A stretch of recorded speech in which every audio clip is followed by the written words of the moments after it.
Oops! Kung bago ka pa lang dito sa aking channel, sana ay mag-subscribe ka na at pindutin mo na din ang bell button para isa ka sa agad na mano-notify once may bago tayong upload. Maraming salamat, idol! Sa pagpapatuloy ng ating kwento ay makikita na handa na si Lloyd para sa kanilang pag-alis papunta ng Namarans Estate. Samantalang si Javier naman ay may mga dalang sulat. Kaya sinabi ni Lloyd na, bakit hindi ka pa naghahanda para sa pag-alis natin? Saka ano yang mga hawak mo? Sinagot naman ito ni Javier at sinabi na, ito ay mga sulat na ibinigay sa akin ng lahat ng mga chika babes bago sila umalis kanina. Sinabi ni Lloyd kung anong klaseng sulat ang mga ito. Sinabi ni Javier na ito ay mga love letter, hindi ka pa ba nakatanggap ng mga love letter, sabi nito kay Lloyd, na malumanay na sinagot ni Lloyd na oo. At tila nagkatitigan ang dalawa. At pagkatapos ay kumuha si Javier ng isa sa mga sulat para ibigay kay Lloyd, pero ngumiti lang si Lloyd at sinabi na, bakit mo ibibigay ang sulat na yan kung sayo naman nakapangalan? Nahihibang ka na ba? Tumayo ka na dyan at bilisan mo dahil naghihintay na sa atin si Miss Siloria. Sabay naglakad papalayo si Lloyd. Kaya naman tila nasakta ng damdamin ni Javier dahil hindi tinanggap ni Lloyd ang pagmamagandang loob nito. At sa loob ng karwahe ay nag-uusap sila Lloyd at Siloria. Tinanong ni Siloria kung ano ang slope stabilization, ang protection method na sinasabi ni Lloyd. Sinabi naman ni Lloyd na, maraming magkakaibang types nito kaya, kailangan ko na makita muna ang area saka ako magpapasya kung anong method ang maganda para dito. Sinabi ni Siloria na, curious lang ako kung paano mo nalaman kung ano ang inaalala namin para sa aming bayan. Sinabi naman ni Lloyd na, nag-a-assume lang ako base sa mga bagay na naririnig ko patungkol sa inyong lugar. Dagdag pa nito na dahil sa ang Namaran ay nasa tuktok ng bundok, kaya natural lang na ang mga slopes nito sa paligid ay dahan-dahan na gumuho. Kaya naman dahil dito ay masayang-masaya si Siloria at sinabi na, nagpapasalamat ito dahil na-meet niya si Lloyd. Sinabi rin nito na, kahit papaano ay mababawasan na din ang pag-iisip ng tatay niya sa problemang ito kung sakaling mapapasa pa ito sa susunod na henerasyon. At dahil dito ay sinabi ni Lloyd sa sarili na, ito ay tamang-tama, dahil magagawa kong makita at malaman ang plano ni Ken Navarro at kumita ng pera para sa construction project na ito. At dito ay makikita na nga ang syudad ng Namaran na kung saan ito ay nasa tuktok ng bundok. Pagdating sa syudad ay itinuro ni Siloria si Ken Navarro ang pinuno ng mga merchant dito. Sinabi ni Siloria na, ginagamit nito ang sariling pera para pangalagaan ang 400 refugees at ito rin ang nangunguna sa paggawa ng mga mahihirap na trabaho. Tinitigan naman ito ni Lloyd, at maging ang marka nito sa damit. At sinabi sa sarili na, so ikaw pala na may dalawang mukhang ipokrito. Dudurugin kita na parang lata ng soft drinks. Gigil pero nakangiting sabi ng ating bida. Pagdating sa mansyon ng mga Namaran ay agad naman silang sinalubong ng tatay ni Siloria at Winecam sa kanilang pagdating. Sinabi nito na, ngayon na nakita ng personal, ramdam ko ang hangin ng iyong tunay na pagiging maharlika, ang pamilya ng Namaran ay siguradong may magandang kinabukasan sayo. At ito ay lumapit kay Javier, at tinanong nito kung kailan gaganapin ang kasal, pero di nagsalita ang dalawa. Pero sinabi ni Siloria na, ang kausap mo ay ang kagalang-galang na knight na si Javier, at si Master Lloyd ay ang maginoong nakatayo sa tabi nito, kaya sinabi ng tatay nito na, mas malinaw pa na makikita ang pagiging maharlika kay Javier, kumpara sa katabi nito na, parang may kulang sa sarili, kaya tila nagalit si Siloria dahil sa hindi magandang sinabi ng tatay niya at sinabi na, paano mo natawag ang sarili mo bilang isang count kung hindi mo kayang kilalanin ang tao na nasa iyong harapan? Marahil mukhang may kulang sa kanya. Pero siya naman ay isang wise at talentadong tao. Napatingin si Javier kay Lloyd, at nakita nito na si Lloyd ay nakikinig lang sa mga sinasabi ni Siloria. Sinabi rin ni Siloria na, isa pa ay hindi sila nagpunta dito para sa ating marriage proposal, kaya tinanong ng tatay nito kung bakit sila nagpunta dito. Patuloy pa rin sa pagtitig si Javier kay Lloyd, habang patuloy na nag-uusap ang mag-ama. Sinabi ni Siloria na, pumunta sila dito para tulungan tayo sa problema natin sa dahan-daang pagguho ng mga slopes, kaya sinabi ng tatay nito na, mabuti naman kung ganon, akala ko magkakaroon na ako ng son-in-law na mukhang patatas. Sinabi naman ni Siloria na, nakakasakit na ang mga sinabi mo kay Master Lloyd. Hindi mo ba nakikita kung gaano kahirap ang pinagdadaanan niya dahil sa pagtrato sa kanya ng ganyan?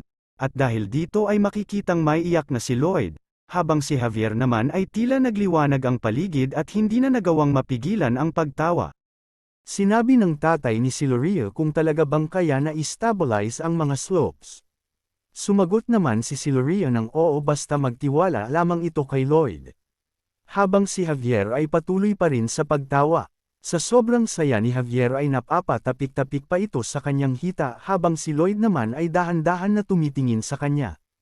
At paglingon ng tatay ni Silorio para sabihin na pag-usapan na nila ang nasabing project ay nakita nito na sinasakal na ng pikal na Lloyd si Javier gamit ang pala nito, habang si Javier ay nakatawang pang-asar pa rin. Pagkatapos, sa gabi ay seryoso na nag-uusap ang dalawa. Sinabi ni Lloyd na, nakita mo din di ba? Yung simbolo ng demonyo sa braso niya. Oo katulad ito ng nakita natin mula sa ulo ng kambing sabi ni Javier. Kaya iniutos ni Lloyd dito na, bantayan ang mga kilos ni Ken Navarro. At sinabi rin ni Lloyd na, kung makakakita tayo ng magpapatunay na may kaugnayan ang simbolo sa black magic ay agad kong aabisuhan si Count Namaran patungkol dito at sa nangyari sa bayan natin. Nakangiti naman na sumang-ayon si Javier. Kaya sinabi ni Lloyd na, seryoso ang mga sinasabi ko pero bakit ka nakangiti? Pasensya ka na, hindi ko lang talaga maiwasan na isipin ang sinabi ng Count kanina na may kulang sa'yo sagot naman ni Javier. Kaya pinagsasapak ito ni Lloyd dahil sa pang-aasar nito. Kinabukasan, habang naglalakad-lakad si Lloyd ay napatingin ito sa isang lalaki na nagtitinda ng mga damit. Nasabi nito sa sarili na, hindi ito maganda dahil ang mga damit na ibinebenta ay may marka ng katulad ng markang ginagamit ni Ken Navarro. Tapos ay lumapit si Javier. Tinanong ito ni Lloyd kung may napansin na ba itong bagay na kahina-hinala. Pero sinabi ni Javier na, wala siyang nakita maliban sa maayos na pag-aasikaso nito sa mga refugees. Sinabi din ni Javier na gusto niya imbestigahan ang tirahan ni Ken Navarro pero ito ay guarded ng isang mahal na magic lock. Sinabi ni Javier na bagamat kaya niya itong buksan ay hindi niya ito ginawa dahil nag-aalala ito na baka siya ay mahuli. Habang si Lloyd naman ay sinasabi na, kung ang Wall of Namaran ay magawa ni Ken Navarro ito ay katapusan na nila. At sinabi ni Lloyd na walang masyadong detalye ang nakasulat sa libro kung paano ng magic nagawa ang Namaran's Wall. Kaya isa ito sa nagpapahirap sa ating bida dahil hindi niya magagawa na pigilan ito ng mas maaga. Kung iuutos niya naman kay Javier na magpunta sa syudad para sirain ang Namaran Wall ay magagawa niya ito pero ang magiging kapalit naman ay ang buhay ni Silorio, kung saan ito naman ang ayaw na mangyari ni Lloyd. At dito ay sinabi ni Javier na, palagay ko ang tamang gawin sa ngayon ay imbestigahan agad si Ken Navarro, dahil ang paggamit ng napaka-powerful na lock ay pagpapakita lang na ito ay may tinatago. Kaya sinabi ni Lloyd na, sabi mo baka mahuli ka kung susubukan mong sirain ang lock. Pero sinabi ni Javier na meron namang ibang paraan. At confident na sinabi nito na, makakaya ko itong gawin, basta magtiwala ka lang sa akin sabi ni Javier. Samantala dito ay ipinaliwanag naman ni Lloyd kung ano ang kailangan para sa dahan-dahan na gumuguhong slopes na ito. At sinabi niya na ang kailangan ay mga angkla, kung saan kailangan itong ibaon para panatilihing matatag ang lupa. Kaya nagpadala ito ng mga layout kay Corgedes para sa mga kakailanganin nito.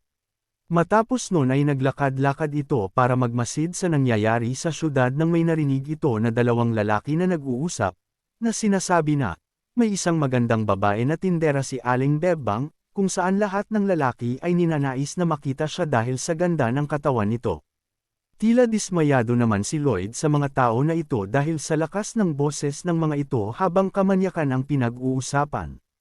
Pero sinabi ni Lloyd sa sarili na, isang maganda at sexing dilag na nagtatrabaho sa tindahan ni Aling Bebang.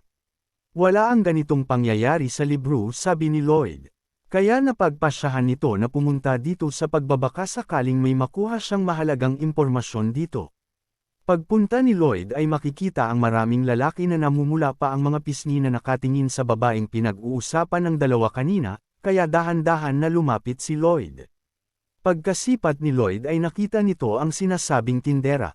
Pero habang papalapit si Lloyd imbes na isang magandang dalaga ay si Javier na nag-disguise bilang isang babae ang nakita niya. Kaya nasabi ni Lloyd na, wow, yang katawan na yan. Samantala tila napatingin din si Javier. At nakita niya si Lloyd na nakatingin din sa kanya kaya napakunot noo si Javier. At dito ay napasign language si Lloyd at sinabi na, ako, ay nirerespeto ang iyong pagiging bakla. Kung saan sumagot naman si Javier na, hindi, ako bakla. Ginagawa ko lang ang aking plano. Sinabi naman ni Lloyd na, kitang-kita ko sa dalawang mata ko. At pagkatapos ay umalis na ito. Makikita na inis si Javier sa pang-aasar sa kanya ni Lloyd. Nang biglang nagsalita mula sa likod nito si Ken Navarro at sinabi na, balita sa preparasyon. Kompleto na nung isang gabi pa. Pabulong na sagot ng isa nitong tauhan. Matapos noon ay umalis na si Ken Navarro. Pero makikita na narinig naman lahat ni Javier ang pinag-usapan ng dalawa. Samantala nagpunta naman si Lloyd sa slopes para i-check ito. Ginamit niya ang kanyang surveying skill pero nagtaka ito nang makakita ito ng isang bungo ng tao at sinabi sa sarili na, bakit may bungo ng tao? Namatay kaya ito sa gitna ng pagtatrabaho? Pero hindi, kasi parang kalilibing pa lang nito. Sinubukan hanapin ni Lloyd kung nasaan ang katawan nito pero wala siyang makita. Kaya natanong nito sa sarili kung bakit bungo lang ang nandito. Pagtingin niya sa di kalayuan ay may nakita ulit siyang bungo. Kaya lumingon ulit siya sa kabilang bahagi at may nakita rin siya. Napansin niya na pare-parehas ang lalim ng pagkakabao ng mga ito pati ang layo ng pagitan. Tapos nagsimula itong maghukay. Sa isang banda naman, makikita na nasa isang pagpupulong si Ken Navarro. Sinabi nito na, magaling ang ginawa ninyong trabaho. Ang revolution ay mangyayari ayon sa nakaplanong araw. At ito rin ang araw ng pagdating ng Hell Knight. Samantala, patuloy sa paghukay si Lloyd ng mga bungo. Sinabi ni Lloyd na alam niya na may sadyang naglagay ng black magic mana sa mga bungo na ito. Kung saan ang black magic na ito ang pagmumula ng Namarans Wall. Kung kaya napangiti ang ating bida. At sinabi na, humanda na kayo at sisirain ko ang inyong mga plano. Kaya inabsorb ni Lloyd ang black magic mana na nasa bungo at pagkatapos ay iniangat niya ito. Napansin niya na may nalaglag na isang bagay mula sa bungo kaya nasabi ni Lloyd na, mukhang ang mga bungo na ito ang nagsisilbing sisidlan, at ang bagay na ito naman ang pinaka-source of power. Isa ba itong gemstone? Kaya ginamit niya ang kanyang surveying skill dito. Laking gulat niya nang makita ang halaga ng gemstone na ito nakatumbas ng 1 taon na sahod ni Bayern. At dahil dito alam na syempre, hinukay ni Lloyd lahat ng makita nitong bungo. Habang naghuhukay ay lumabas na naman ang malademonyong anyo ng ating bida. Habang sinasabi nito na, wala akong ibang gagawin kundi ang maghukay at makakakita na ako ng pera. Kaya tila nawala na rin ito ng pakialam sa kanilang misyon. Dahil sa ginawa ni Lloyd na paghuhukay ay nag-level up ang skill nito. Sa kabuuan ay nakakuha ito ng 30 na gemstone at kahit hirap na hirap ay pinilit niya itong buhatin dahil ito ay katumbas na ng 30 years na sahod ni Bayern. Pagkatapos nitong mangolekta ay nasabi nito na, hindi sayang ang pagpunta namin dito at sana ay ganito na lang araw-araw. At bago umalis ay malungkot na nilingon nito ang bungo at pagkatapos ay nilapitan niya ito. At kinausap niya ito na parang may buhay kung ano ang nangyayari dito. Kung ito ba ay namatay lang o sadyang pinatay. Pero yung bungo ay tila pinagpapawisan. Pero ganun pa man ay sinabi ng ating bida na nagpapasalamat ito dahil sa halaga ng nakuha nitong mga gemstone. At isa-isa na dinampot ang mga bungo habang sinasabi na, dadalhin ko kayo kung saan kayo masisikatin ng araw nang sa ganun kayo ay makapahinga na ng payapa. Kung saan tila mas lalong pinagpawisan ang bungo. Sa gabi ay makikitang nag-uusap sina Lloyd at Javier. Sinabi ni Javier na, ang dahilan kung bakit ako nagsuot ng ganun kanina ay. Pero di pa ito natatapos magsalita ay nagsalita na si Lloyd at sinabi na, alam ko di mabilang ang mga tao sa mundong ito at ang bawat isa ay magkakaiba. Kaya naiintindihan ko na ikaw ay unique din. Tila napatahimik si Javier, matapos nun ay sinabi ni Javier na, lahat ng tao sa syudad na ito ay alam at kilala ako bilang isang dayuhang knight kung kaya kinailangan ko mag-disguise para may makuhang impormasyon tungkol sa Wandering Minstrels. Sinabi naman ni Lloyd na, alam ko. Naiintindihan ko naman lahat. Muli na naman na napatahimik si Javier. Kaya sinabi ni Lloyd na, kailan mo pa unang nalaman na gusto mo ang mga ganong bagay? Kaya nagalit at sumigaw si Javier at sinabi na, sinabi ko naman na hindi nga ganun yon. Hindi ako bakla. Oh, bakit ka nagagalit? Wala namang mali sa pagiging bakla. Saka marami naman kayo kaya wag ka mag-alala. Kaya naman iniba na lang ni Javier ang usapan at sinabi na, habang siya ay nagtatrabaho kay Aling Bebbang ay inutusan ito na magpunta sa pamamahay ni Ken Navarro. Tinanong ni Lloyd kung ano naman ang nakita niya dito. Sinabi ni Javier na, sa basement ay may isang malaking pinto na papunta sa underground. Nung una akala ko si Ken Navarro ang pinakamabait at sincere na tao dito. At inakala ko rin na mali ang hinala natin patungkol sa kanya. Pero kung siya ay may mga tinatago na bagay sa likod ng pinto na may maraming kandado marahil tama ang ating hinala sa kanya. Kaya napangiti si Lloyd. At sinabi nito kay Javier na, sinabi ko naman sayo na magtiwala ka lang sa akin at pagkatapos ay inasar ulit si Javier at sinabi na, enjoyin lang muna nito ang pagiging bakla dito sa lugar na ito. Sa isang banda naman ay makikita na nagtataka si Ken Navarro sa pagkawala ng lahat ng kanyang noctonium. Sinabi ng tauhan nito na may kumuha sa mga ito pati ang mga bungo ay kinuha din. Kaya sinabi sa isip ni Ken Navarro na, ibig sabihin ay may nakakaalam ng aking mga plano, pero hindi maaari, dahil kung ganon ay dapat na umatake na sila sa akin o baka naman ay may tao na aksidenteng nakakita sa mga ito. Pero paano? Kaya nagtanong ang matandang lalaki sa tabi nito kung ano na ang sunod na gagawin ni Ken Navarro. Habang ang dating bodyguard naman ni Tordes ay tinatanong kung paano ito aayusin ni Ken Navarro. Sinabi ni Ken Navarro na, huwag kayong matakot. Dahil meron pa tayong ibang paraan. At sinabi na, kung kayong lahat ay tutulungan ako sa huling pagkakataon ay magagawa pa rin nating mapalabas ang Hell Knights katulad ng ating plano. Samantala kinabukasan ay sadyang ibinuhos ni Javier ang tubig na hawak sa kanyang katawan, kaya sinabi ni Aling Bebbang na, oh my goodness Javiela anong nangyari? Pagkatapos na iniutos nito na magpalit na ng damit si Javier. Kaya naman agad ito na nagpalit ng damit pero hindi na damit ni Javiela. Kundi damit na nga magiting na si Javier. Kaya nasabi nito sa sarili na mas komportable na ito kumilos ngayon. At dito ay kinontrol nito ang kanyang mana dahil kailangan niya na maitago ang kanyang presensya. At pagkatapos ay mabilis ito na tumakbo papunta sa basement ng bahay ni Ken Navarro. Habang nakatago sa isang sulok ay sinabi nito sa sarili na hindi siya sigurado kung paano niya bubuksan ang pinto. Pero dumating si Ken Navarro, lumingon-lingon muna ito kung may nakakakita sa kanya sa paligid at nang masigurado na walang nakakakita sa kanya ay binuksan nito ang pinto gamit ang kanyang mana. Nakita naman ni Javier ang ginawa nito. Samantala, si Lloyd naman ay pinagmamasdan ng mga kinuhang gemstone at tinanong ang sarili kung ito na ba ang lahat ng yun. Dahil kung meron pa ay maaari pa rin na ma-activate ang Namarans Wall. Pero sinabi rin nito na, hindi niya ito hahayaan na mangyari. At sinabi na oras na para maghanap pa ng libreng pera, na makikitang naglalawi pa ang ating bida.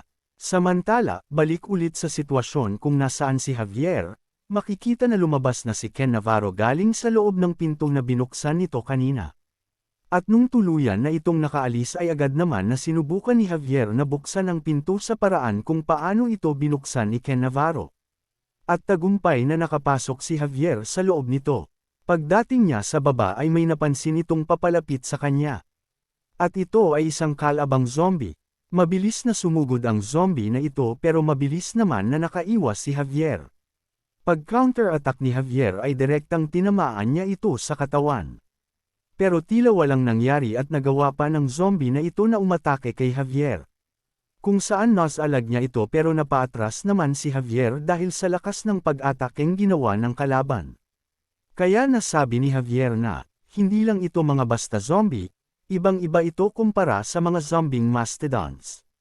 At makikita na lumabas pa ang maraming kalaban.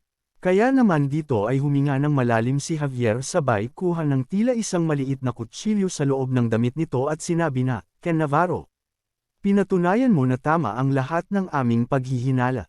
At ayon, hanggang dito na lang muna mga idol. Sa mga gustong ma-shoutout ay mag-comment lamang sa ibaba, ilagay nyo lang mga pangalan ng gusto nyong masigawan at lahat yan ay isasama ko. Maraming salamat sa panunood mga idol. See you on the next one.